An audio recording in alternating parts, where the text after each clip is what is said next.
Welcome to Sliders and Wings, a podcast about the TV show Sliders and the TV show Wings and all the other forgotten TV shows of the 90s. I'm Valerie Temple. And I'm Rachel Cox. Hey. Housekeeping. Yeah. What is up? What is up is housekeeping at Sliders and Wings, the podcast. Mine is teeny tiny, which is that last week we were talking about the Torkelsons.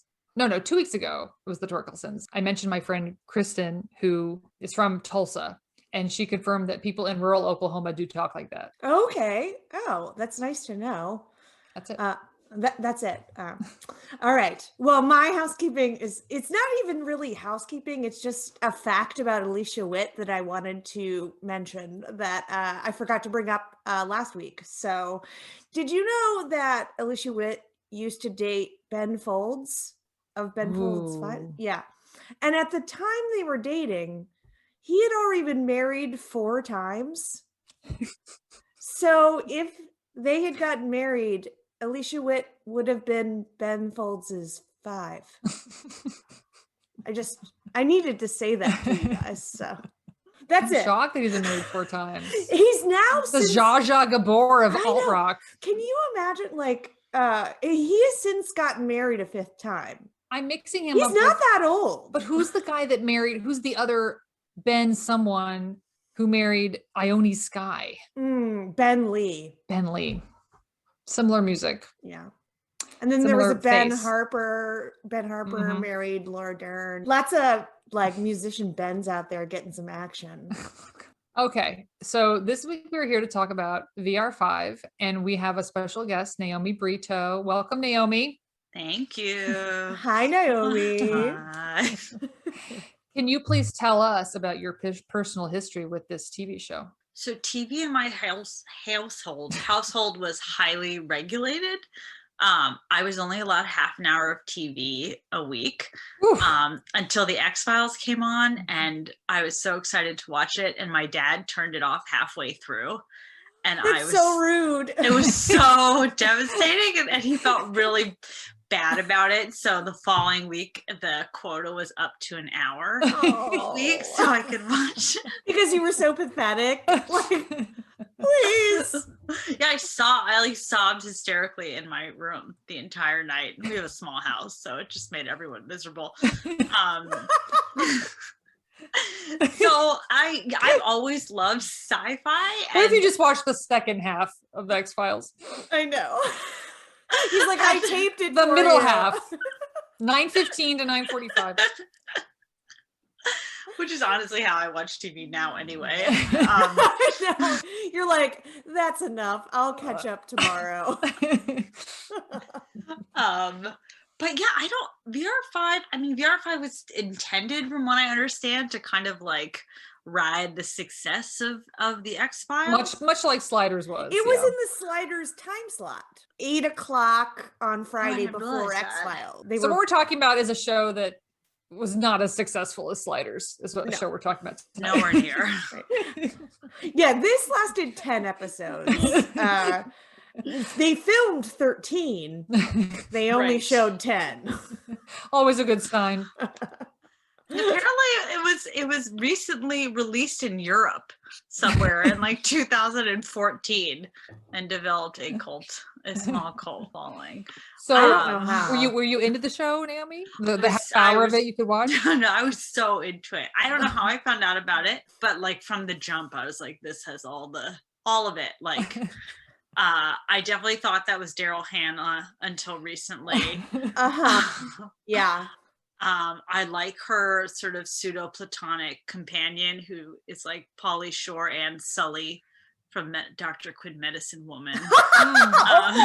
That guy has been on General Hospital for 20 years. He is this guy Duncan, the character Duncan, who, they're not boyfriend and girlfriend. He's just this kind of shamanistic. He's a poet philosopher. Yeah. He's just sort of this long-haired 90s dude who sits on the floor in her apartment and tells her about sacred geography or the tree of life and Jewish mysticism. He's like, oh, that's the tree of life. And she's like, what? But Well, he's basically a walking human in Wikipedia. correct. Before there was Wikipedia, so Right. like you need a Maybe that's what he was doing when he wasn't in the scene. right. Just sort of doing research on the floor. He was all I'm building an encyclopedia for the web. He was sort of just like this, like long-haired gargoyle, just sort of hunched over, and not really like. Why was he in her apartment? Why, like, unclear. They're not dating, and well, he's almost like a vampire. He just like comes in through the window and hangs out on the balcony, or I can never tell. They were always either in a stairwell or on a fire escape, or. Right. But this guy Duncan, though, like. He's a huge soap opera dude. Because he's been on 4 different, he was on Days of Our Lives. And General Hospital, One Life to Live, Port Charles, and Days of Our Lives. He was on One Life to Live for 902 episodes. So, and then he looks so familiar to me, and it wasn't from General Hospital, which I never really watched. But then I looked him up, and I saw that he was on this show that I used to really like. That unfortunately was not on in the 90s, so we can't talk about it. But it was Mutant X. Oh God! And then I love me some Mutant X. I think he was the lead in the like Total Recall TV show that they did on Showtime. Yeah, he was. Which like that's pretty good. I mean. Yeah. When was that? In the like 2000 was it mid 2007 too recent, 8? Too fresh. 2007. Sorry, like in the future. Yeah. In the future. Okay, wait. We haven't said what the show is. Yes. Okay. Okay. VR.5 is an American science fiction TV series from Fox. It was only aired briefly in the spring of 1995. The title of the show refers to the degree of immersion the protagonist experiences in virtual reality. And because we weren't able to watch the pilot, we jump into the second episode. But I guess what happens in the pilot is her backstory. The main character's name is Sydney Bloom. She was the daughter of Dr. Joseph Bloom, a computer scientist who was working on developing virtual reality.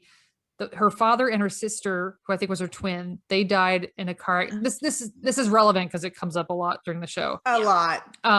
Her father and her sister died like 15 years previously when she was a child. Now she's a telephone line worker. I don't know what a line worker is. So ridiculous that's her job. I know. Is it like an operator? She's this total babe, by the way. Just like and doing this like super blue collar job and makes no sense. Tall, willowy blonde. Looks exactly like Daryl Hannah. Yeah. And she's a telephone operator. Come on. I mean, or telephone lineman. I mean, all right, whatever. But she's also a computer hobbyist. And then like one day she accidentally discovers she can enter an advanced type of virtual reality where she can interact with other people. I have so many questions about this. Yes. So no one here was able to see the pilot recently, right? No, so I watched all but the first 10 minutes. So you could get parts 2 through 5 were available. But I apparently missed so much by not watching the first 10 minutes because I was so lost and remained lost in the second episode. Like usually like good TV, you can kind of plug in any episode and like get enough to enjoy it. That makes me feel a bit better because I felt so confused watching episode 2. I mean, maybe those first 10 minutes unlock everything. No, I don't think so because I watched a second episode. So I was like, we watched the second episode of the series because we couldn't watch the pilot. The second episode is called Doctor Strange Child. And it's basically like her first mission. She stumbles on a VR, a virtual reality. I don't actually remember how she gets into it, but I don't know, something happens, but she agrees to use her abilities to help a mysterious secret organization called the Committee in the premiere. And then so this guy just keeps showing up and giving her assignments and she just does them without. Right. Which and that's basically it. Can I tell you what happened when she stumbles into it? Because it's amazing. Please. It's that her fellow telephone line worker asks her out on a date and she's had a crush on him, I think it's implied for a long time, and she's so nervous about it that her what's that guy, the Pauly Shore guy, Duncan suggests that she tried to do a simulation of the date in advance. So the way it works is she has to actually call his real number. He's got to pick up what might feel like minutes or hours in virtual reality is usually, according to the show, a few seconds on the phone. So he picks up and he's like, hello, hello. And then she connects it into her like VR machine. And basically in this virtual reality, she's on the date, and it turns out he's like a psycho killer. Of He course. brings all these dates up to this one lookout spot to murder them and bury them God. under this tree. And then there's like, anyway, it's Wait, really but that's the insane. real him? Well, there's some debate because then she finds the professor somehow who's on the show, who's played by Will Patton, The committee guy. the committee guy, but he's okay. a professor. Wait, Frank Morgan? Who's Frank Morgan? Professor Morgan. Professor Oh, okay, Morgan. okay. played Yeah, by that's Will He does not Patton. seem like a professor. Okay. No, he does not seem like one. So he's a professor of virtual philosophy. No. On the placard This on makes his Sliders office. look like a dissertation. Oh, Sliders is so much more coherent than this show. Yeah, this is totally because coherent. this Yeah. is gobbledygook. Like, And the pacing is so insane. Like every scene is 1 minute long, and then you're in a new scene. But anyway, she tracks on this professor because she's unsure if the VR experience she had, like how real is it? Should she be worried he's actually a serial killer? And he says something like, he makes some analogy like, in my mind, I win NASCAR, but does that make me a NASCAR driver? It was something anyway. You think it's because they didn't know how VR was going to work in the 90s? I don't No, know. I just don't. I think mean, they still don't know knew it's going to work, right? anything. I Okay. mean, this show does not seem to really Smart. understand the concept of virtual reality. It is selling the audience this idea that it is not delivering, you know? Yeah. Like, Wait, it's so not wait. virtual reality. And it's like, I'm is just- it? I just realized that I watched this whole show and I don't know how she gets into the VR. Does she put on goggles or just She dials someone's phone On number the phone. And on the wears gloves. phone and wears gloves. And as soon as they pick up, she hangs up the phone into like a computer setup and then sticks on these VR glasses, and then she's in. But what is the other person? I don't even know if I should ask questions. The other, no, you should. Oh, like, it's but- okay.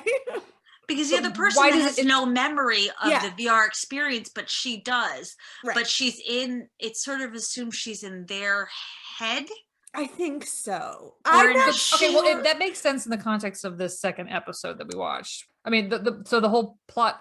Number one, did any of you expect that every single person in the second episode would be Jewish and that all the themes and puzzles would be no. Judaism related?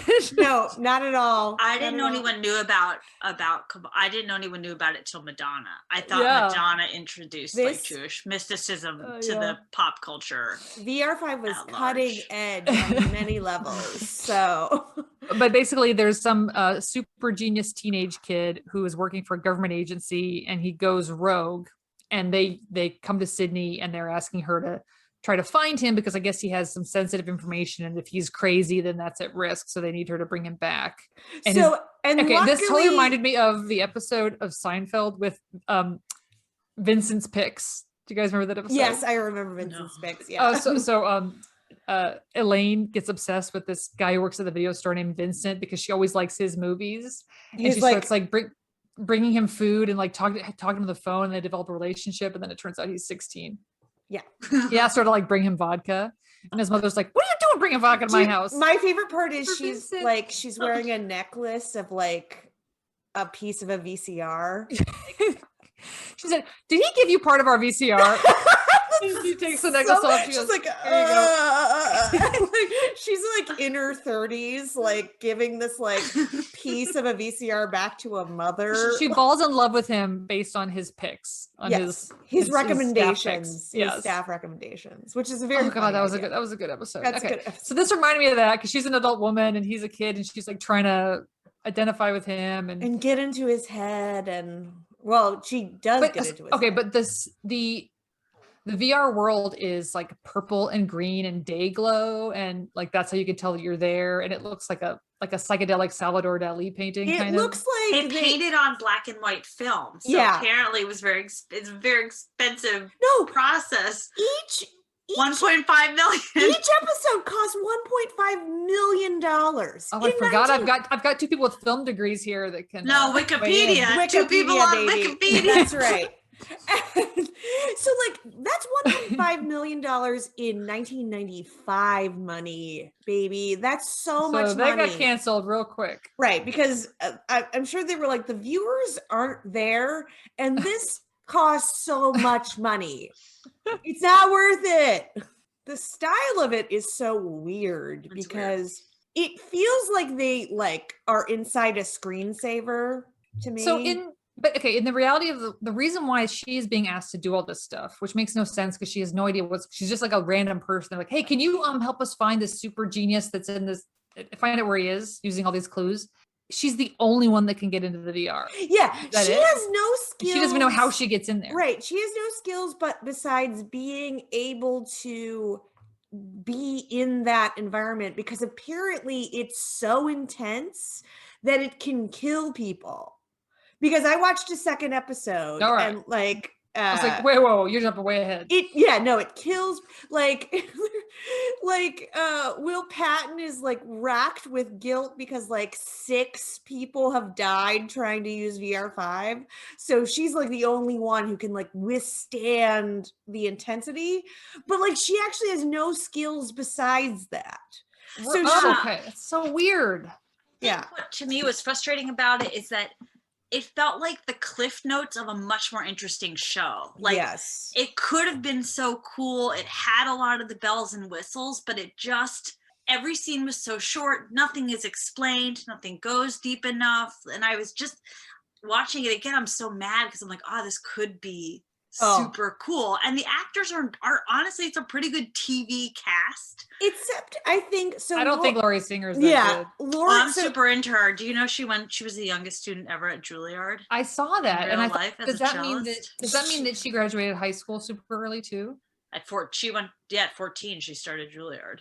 Yeah, so she should have stuck with that. He's not very good, but she could relate to this child prodigy though, because she was a child prodigy herself. I mean, clearly her entire career, people were mistaking her for Daryl Hannah. All she had to do was cut her hair. She's like, no, I'm keeping it long. You could have had a pixie cut. You could have done anything to make yourself look less like Daryl Hannah. What a wild career though. So she was a cello prodigy, went to Juilliard, then became a model. Yeah. Can you imagine being a cello prodigy and you're like, oh, I'm also super gorgeous. Good for you. I think it's kind of a shame though, because I think that, maybe, I'm not going to guess. I don't know anything about her. She was in Fame, the TV show. She got the sweetest TV gig that ever was. Right. And then she was Footloose. in Footloose, yeah. But I'm saying that when people lure attractive girls into modeling, and then when you're a model, then your agent's like, hey, let's make you be acting, and then I just get more money. Then they lure them into acting. Who knows if she really wanted to do those things? I don't think she definitely doesn't seem like she wants to be here in this show. No, because she's stoned. She is so sleepy. Sleepy. There is such a lack of charisma. It's stunning for a main character. She's also extremely passive. It's there's just a lot weird. It's odd. And she's just a lot of very casual conversations about math puzzles and clues, but there's no urgency to it at all. They're like, so 7 into 3. What do you think? 7 into 3. I mean, no. I don't Because the kid, this genius kid, gives them all these clues, and then the kid is Jewish, so there's not this connection to his synagogue that gets torn down, and he's hiding under the synagogue in the train station. He's hiding in the subway station under the torn down synagogue. What community in LA let their synagogue get bulldozed? But she herself does not have any investment in solving any of these puzzles. No, none. No, she doesn't even get paid. Does she get paid? Yeah. Okay. I'm glad, Naomi, that you watched at least most of the first episode, because I have a lot of questions about the committee. Who are they? I know nothing. You know nothing. Okay. Mm-hmm. Because it's just there's some sort of shadowy organization. They sound like the Center from The Pretender. Or Millennium also has a similar sort of weird group called the Millennium Group. And I also have a lot of questions about like, who funds you? Why do you get access to these? Like, who hires you to solve these crimes? Like, Because they weren't, the committee was not the one with the problem. It was this other government agency working on bioweapon, blah, blah, blah. right. So how is the committee They involved? must have hired the committee, right? So they Yeah. must be like consultants. I can't believe I'm saying this, but they could have done with some more forced exposition. Absolutely. Please, Maybe a really long title card. please just tell us- anything. Like nothing is explained. You feel like you've just jumped into every episode feels like the middle of a season. Yes, It just, I think that was my problem with the show, is that the entire episode, both episodes I watched, felt like the middle of an episode. yeah. I mean, there was no, like, you didn't get anything in the beginning to help you understand what was going on, and then there was no resolution. So you're just like, okay, what? Basically, I think they thought that the stunning visuals would really do so much for the audience. It's like, look, she's wearing a costume. She's dressed up like her younger self in pigtails and this weird dress. And, you know, It kind of reminds me of what's it called? Liquid TV. I mean, maybe that's the most 90s thing about it. This kind of faux 60s psychedelic aesthetic. I thought it was weird too. Like clearly it was very much trying to, like follow the success of the X-Files, but like it was also weird that like she also had a sister that she lost young called Samantha, which is like Mulder's sister, and it's like, come on, you guys, like really, you're gonna rip this off? Like, so you couldn't even just come up with another name for her? Yeah, that was a little weird. So this show to me is a mess. Like, just story wise, there's not much going on. Like, it's just they're trying to have this like weird mysterious backstory, like, oh, what happened? But it's just so, it seems not fleshed out at all. Like they didn't really think about it. It's so much so that they're like, I mean, just imagine like them being in the writer's room and it's like, oh, she should have like a dead sister, like Mulder's, like his name's Samantha. Just put Samantha down and we'll change it. And then they just didn't change it, you know? I mean, it seems so lazy. The whole thing seems so lazy. And we all watched the second episode. And then I watched the fourth episode called Love and Death. And so, okay, this show they made 13 episodes, right? And only aired 10. You would think that Will Patton is a main character, right?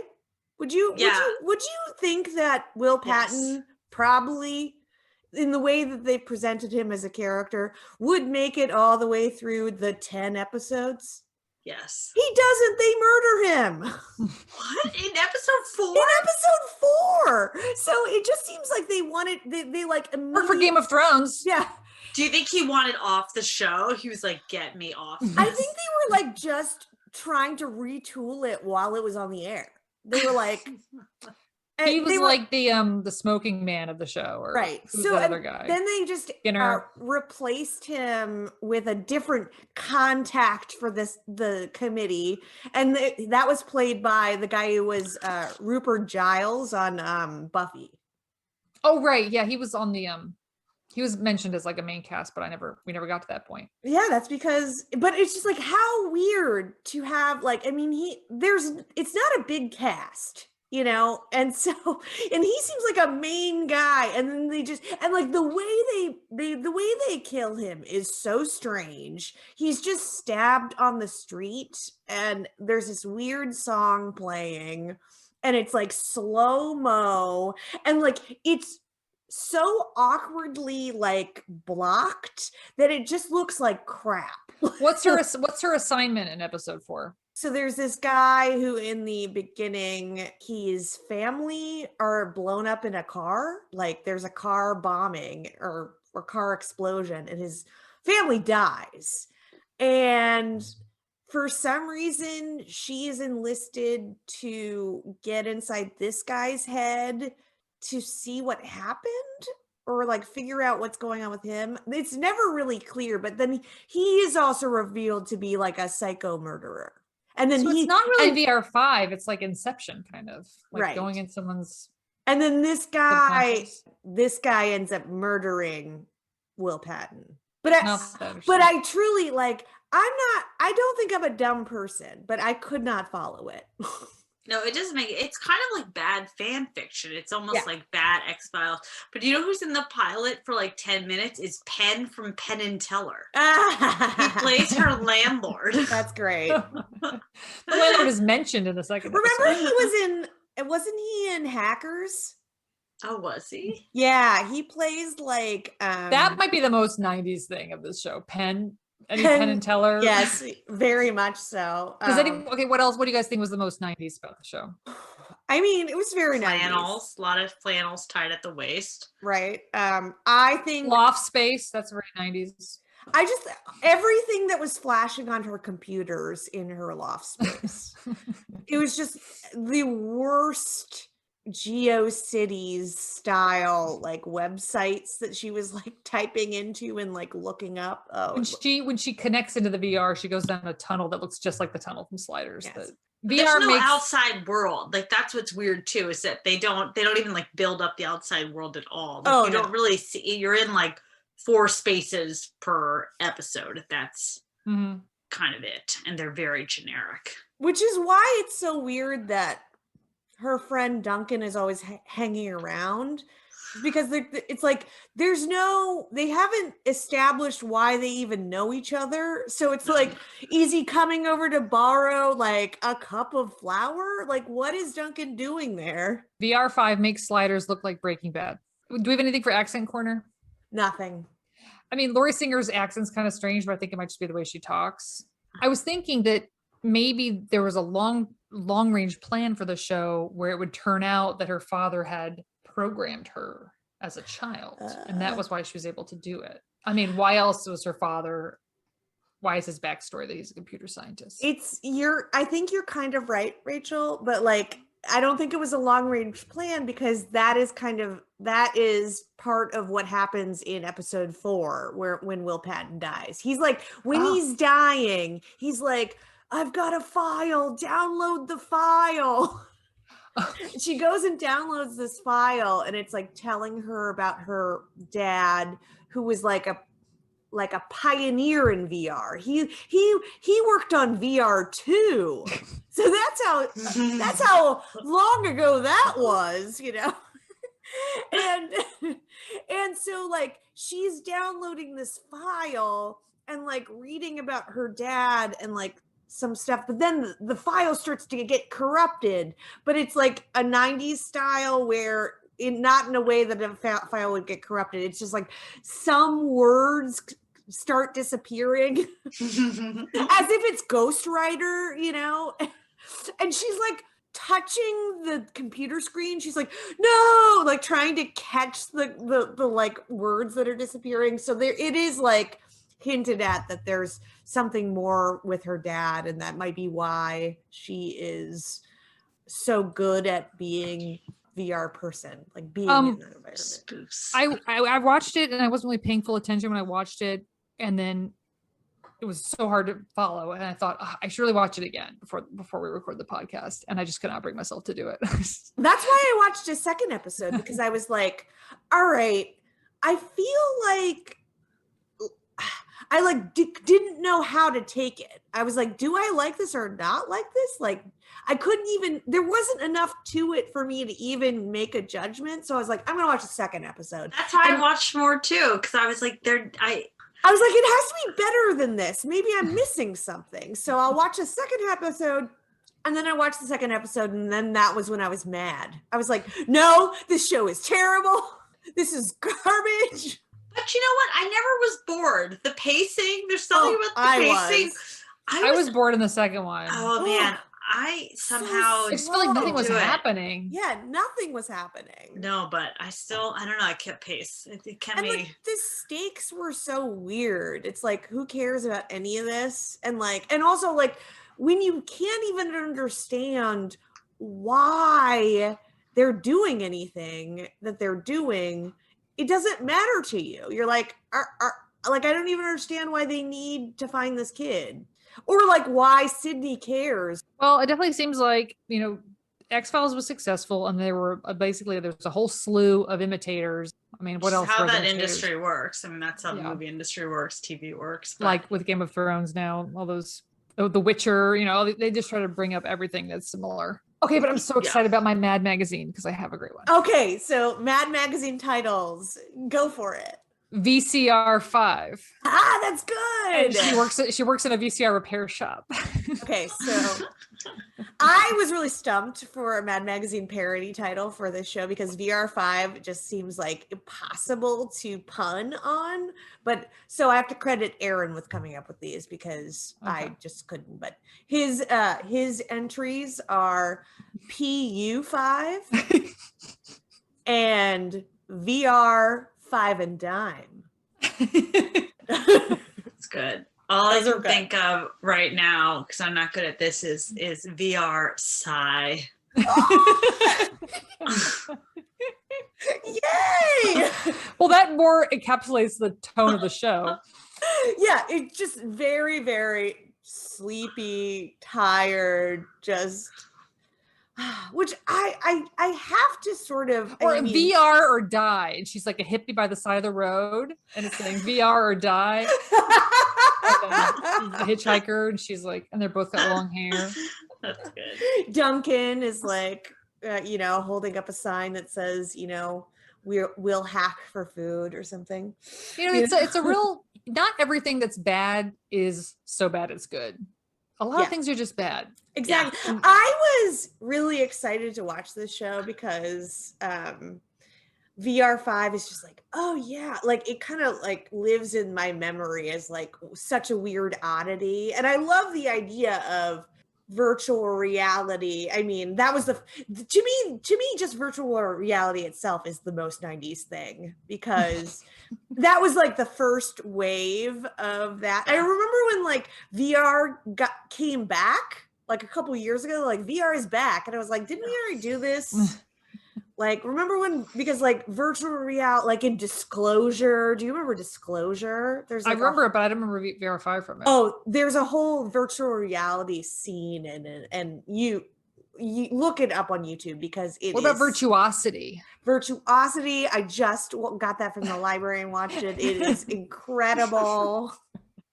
Or Lawnmower Man. These are like all the other VR5 representations of the 90s were better than this. I loved it as a kid, but I was dumb, and I probably thought the show was real smart because I didn't understand any of it. Also, also maybe it's better if you only watch half an hour of it. That's true. And also maybe at that point you hadn't watched a lot of TV. You're like, this is the greatest thing I've ever seen. Full disclosure, I've only seen 3 shows. And the 10 Commandments. Over and over and over again. Over and over. Awesome. Oh boy. Oh. But yeah, I was disappointed because I thought it would be like at least a little bit more entertaining on a kitsch value but it just nerdier. I thought it'd be smarter, but like more poorly executed or something. Exactly. You're like, okay, maybe like the graphics or whatever don't hold up, but maybe like, the whole concept. I thought it was going to be like more hip, like more like cyberpunk. I thought it was going to be more like Hackers, which I loved when I was a kid. I tried to get the, Angelina Jolie Hackers, pixie cut. Did not go well for me. But like that has like real snap to it, a real like. Well, that's because of roller skating. That has rollerblading in it. Right. But it has like a lot of, it has jokes, there's a sense of humor, there's a wittiness. There is nothing funny about VR. Oh no, nothing. Not one person. What do you think is, if you could, I'm trying to pinpoint like what its biggest flaw is.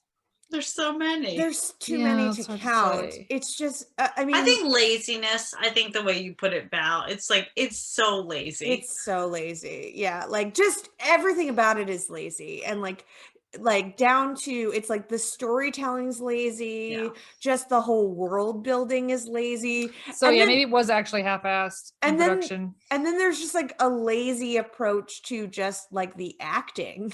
Like Lori Singer is just so a nothing, and she's your main character. So if she's not like exciting you, what are you doing? You know?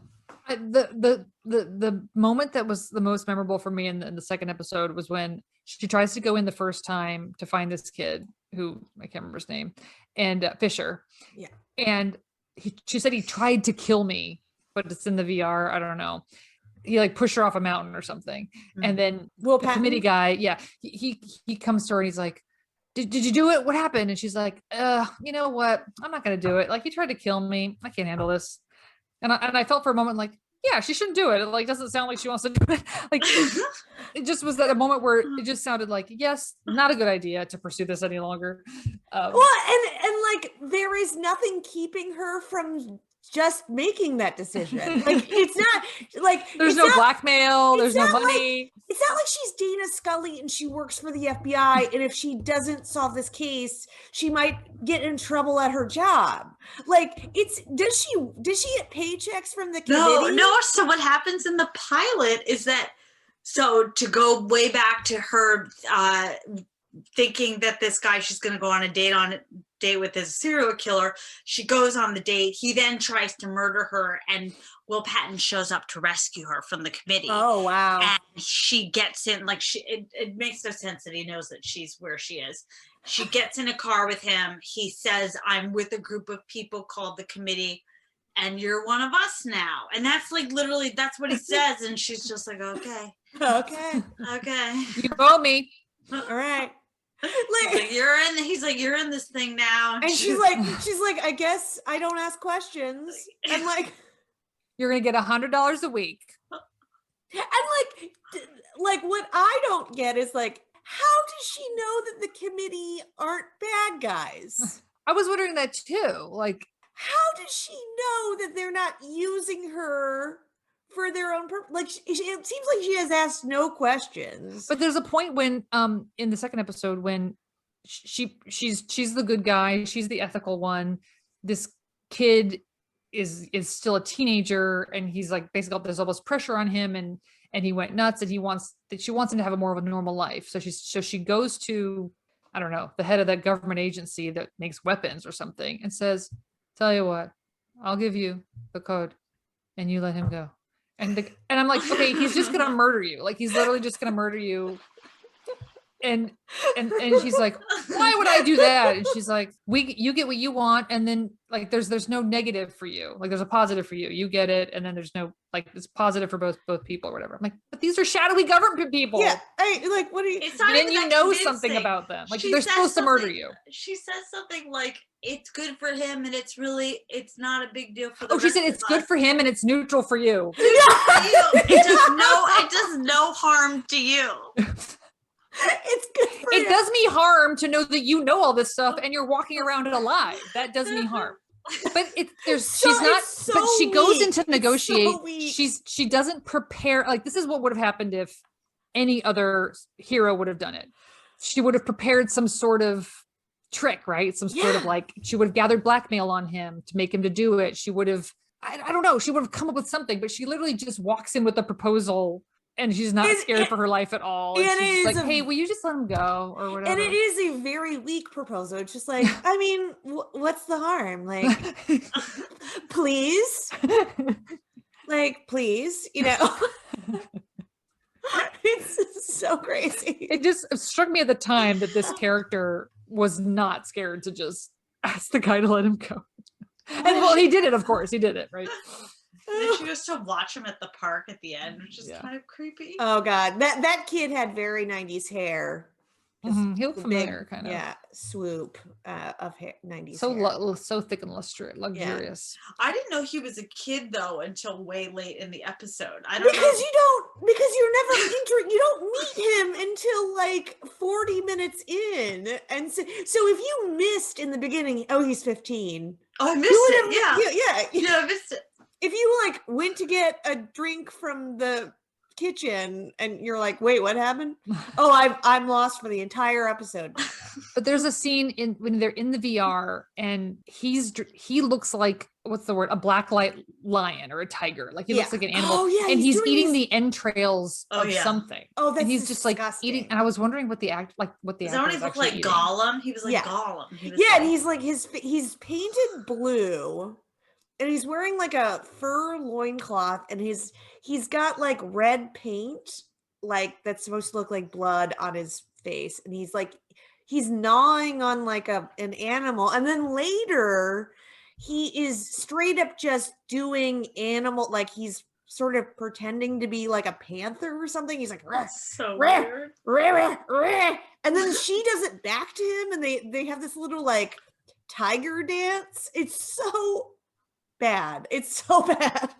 I'm looking at stills from the show, and like Laurie Singer doesn't have any facial expressions. Like she just looks. No, she is NyQuil. Like she is like human NyQuil, and like even you would think that like in the virtual maybe like that would be an actorly choice. Like maybe she's so like a dull nothing in real life, but like when she's in VR.5 she's like really animated and like very, a different person, and maybe that would be like a motivation for her to keep doing it. But no. But no is like the theme of this show. It's like but no. Because I agree. Like it does seem like it should have everything that I want in a show. It should. It could have been cool. It could have been cool, and it could have been good, but it just failed at every part of it. Like it's a total failure for me. Rachel, what you watching? Well, I'm still watching Amy Sedaris, which is vintagey, and then we started watching WandaVision, Mm-hmm. which is also vintagey. And then tonight I just watched with the kids Little Shop of Horrors, which is also vintagey. Trying to stay away from our current timeline. I'm very interested in learning all the lyrics to Suddenly See More because it's totally in my range. I feel like I could really belt it out in the shower. You would kill that at karaoke. Oh, I would. Thank you. I would love that. I hope so. You would kill it. So and like the woman in Little Shop of Horrors, Oscar was like, she has a funny voice. And I go, yeah. I said, do you think that's her real voice, Oscar? He said, no. I said, good, that's not her real voice. I really, really hate Marvel and DC Comics. Like and I think that, there's always been dumb action movies, right? Like, they've always been there, but I don't know what about this whole thing peeves me off. It's just, is it just because it's because it seems like more people take it more seriously than just dumb action movies? Well, I also think it's because they're all interconnected. And so like it's almost like a little cult where people are like, oh, it's Marvel. And like that gives it a little bit more prestige than like a dumb action movie. And it's like just because it's Marvel doesn't mean that means anything. To me, that means that it's going to be boring to me. I don't know. I mean, WandaVision seemed like did you see it? No. I thought it was a standalone, and then everyone was saying how amazing it is. Correct. Okay. And I was like, okay, I'll watch it. It sounds like it's like a standalone. And the first 3 episodes are just like vintage sitcom weirdness, which I love. This is why But then I was forced to be like, okay, now I've got to look at some Marvel backstory, and then I'm reading all these Wikipedia pages about these characters, and I don't want to know. It's so dumb. This is why I didn't want to watch it. I was like, because it did style wise, like what I'd seen did seem like, oh, this looks interesting, but I knew that it would not stay interesting to me. It would be like that.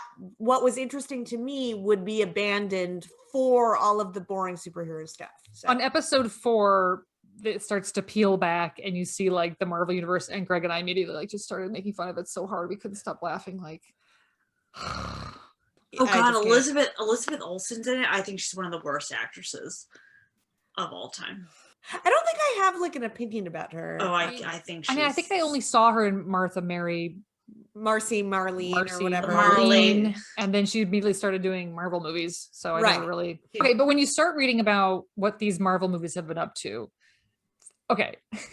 We can have a whole episode about this, but there's like various stones that they're collecting, and this stone does this, and this stone does this, and okay, we can't let that big robot guy get this stone because it's bad, but like let's get this stone because this stone's good, and like one's a time stone, and one's a moon stone, and one's a life stone. Well, how do people justify that to themselves? That like they're watching, they have to watch all of them to follow the story of the stones?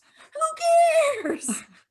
Well, I mean, that one's not supposed to be good, but like it has a big stone development, so gotta watch that one. There's like a big twist in the universe where, you know, because whenever the Marvel people, they try to help the world, but they end up like killing a bunch of civilians because of course. Right. But then they like blow up a building they weren't supposed to blow up, and some people get killed, and then the government gets involved, and the government's like, they write down these accords. Also, there's a fake country involved called Sokovia. Okay. and this is where Wanda is from, Sokovia. She's Sokovian. Sure. And they write the Sokovian Accords, and then the Avengers are like, they're in a disagreement because Captain America doesn't want the government to get involved in the superheroes. He wants them to do whatever they want. And the other half are like, no, we need regulation. And that's what the whole thing is about. Like, then they're fighting each other because they want to be regulated and they don't want to be regulated. It's so dumb. It's so boring. Sorry, Naomi, we're on a tangent. No, it's fine. Marvel is so boring to me. So what you watching, Naomi? I'm going now doing a deep dive on Cher movies. So I recently watched. Has your deep dive on Cher ever stopped? I know. No, that's why I love It's Cher. like- You just there's the depths to plumb. They're just like it never stops. Yeah, you're actually like trapped in a Cher abyss. Delightfully trapped. But I recently watched this movie I'd never heard of called Suspect, and Cher plays a Washington D.C. Public defender. Ooh. And Dennis Quaid is in it. Oh, I loved it. Dennis Quaid. And what's his name from Frasier, who plays the dad? John Mahoney. John Mahoney's in it, and it's horrible, but she is good in even bad stuff. Like, I had to rent it too. It was like $3. I'm a lesbian exposed to nuclear waste. Ho! That was really good. Thank you. I always send Naomi photos of Cher when I come across them. I love her. But yeah, I mean, I've been going back through Reno 911 now that it's streaming again. So if I'm really bored. Where is it streaming? I can't remember. Okay, so you're in front of your TV. You're ready to watch it. What button do you press? I don't remember. It's like we have like 6 platforms. I am getting rid of Netflix though, because Netflix is trash and no longer has anything on it. It is true. It's kind of turning into. It's gotten so bad. Like I don't want to see anything on there. But like, I can't think of a metaphor for it, but it's just a lot of obscure content. It's not like they don't have premiere content. Yeah. They don't have it, and like all their like critically acclaimed films are all Netflix original productions that I've never heard of. And also they're not not according to who. The quality, the quality is just not there. Yeah, so. It might be on Hulu. I feel like Prime's been good for movies, even though obviously Prime Amazon has a great selection of movies, and like a lot of really weird ones that you wouldn't even expect. Yeah. So. And HBO Max now, like I think since it became HBO Max, like HBO feels kind of like Blockbuster to me, like the way Blockbuster used to feel. I'll want something specific and I'll look and it'll be on there, like the Pee-wee movies are on there. Yeah, they have some Criterion sort of films, they have Fellini film, Anyway, one platform that I think is not going to make it is Paramount Plus, and here's why. That's where the Real World Reunion is going to be. Yeah, I never even heard of it. So I watched the first episode of the Real World Reunion because it's free on YouTube, because they're like trying to get people to sign up. They're like, hey, we got the Real World reunion, like check out the first episode, lure you in.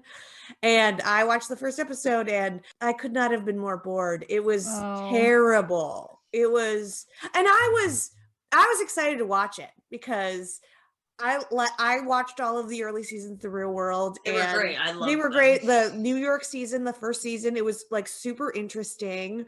Yep. And the idea of them coming back together 30 years later, I was like, that could be really interesting. Julie looks amazing. She looks exactly the same. Yeah. But seriously, this first episode was just 30 minutes of all of them being like, wow, I can't believe we're here. Back at the same loft. Isn't that amazing? Wow. Wow. We started it all. Before us, there wasn't reality TV. We didn't know what it was going to be like. Wow. It's so nice to see you. Wow. And I was like, this sucks. And then like Eric Nies is like, can't be at the loft because he got COVID before they started filming. Is that why? So he's zooming in and he is like now this like hippie, like yoga. And so nobody's fun anymore. Like Who does Julie get into that big fight with? Kevin? Kevin. Yeah. Which they talk about a little bit, but like, again, it was sort of like, remember when we had that fight? People really cared about that fight. And I was just like, yeah. What do you guys have to say about it now? Like Heather, she was the rapper and she was like, she was real fun. And you can see her working so hard to be fun. Like she is just like trying her hardest to like get people to like be fun, and she is just personality plus, and everyone's just like, okay, listen, like we're 50, we're tired. Yeah, exactly. She is unpacking her suitcase and just like pulling out all of these bottles of liquor, and she's like, brought the party, everybody. And like Eric Nies is like, I haven't had alcohol in 25 years. You're like, all right. Cool. Is Julie the only one with kids? Andre has a kid, but like he has a kid now. Like his child is like 4. Oh wow. And I think Heather has kids, I think. And they didn't really get into it. But those first like 2 or 3 seasons of the real world were so cool. So before it became good. so lurid and hypersexualized, and they made them all get a job together. Right. I love the London. The Miami one was good. That was my favorite. Remember the Miami one with that nasty Russian girl? Oh, I hated the Miami one. And then Laura. I think the last good season was like maybe Seattle. Is that where she had Lyme disease? Yes, and she gets spit, like she spits in someone's face. Yeah. It's so good. San Francisco was also like, I think I like San Francisco a lot. That's one of my favorites. Right. So they were really, I mean, it was a really great show. See, Puck was kind of, I mean, a lot of people think Puck was like one of the horsemen of the apocalypse of television. Did you hear that? So did you hear that? What? You sounded like Max Headroom for a second. I got an alert that my internet is unstable. Oh, okay. It was weird. It was like television. If I eventually turn into Max Headroom, that would just be the greatest ending for me. Yeah, I think that's the internet. I think is VR.5 telling us to wrap it up? Wait, where are my glasses? She doesn't even put them on her eyes half the time. So they sit on top of her head. What is like? Talk about lazy. They couldn't even figure out. They couldn't even figure out a cool way to say I'm in virtual reality right now. It was. She basically was like that meme where you like the shades come down. Oh my God. But one time she didn't put them down. I was really confused. I know. She forgot. They were still up here. And then she went in. That's how good she is, Naomi. That's how good she is. Have you guys ever put on an Oculus V5 before? No. I have. They're so dumb. I mean, they also just make you dizzy. They just made me nauseous. Yeah, it's like sort of cool, but it has so far to go. It still has so far to go. Anyway. Well, thank you, Naomi, so much for joining us on this trip. Yeah. Thank you. This trip into the interweb. This has been Sliders and Wings with Val and Rachel and special guest Naomi Brito. Yay. You can email us at slidersandwings@gmail.com. And next week we're talking about Models Inc. Yes. Good night. Bye, Naomi. Bye.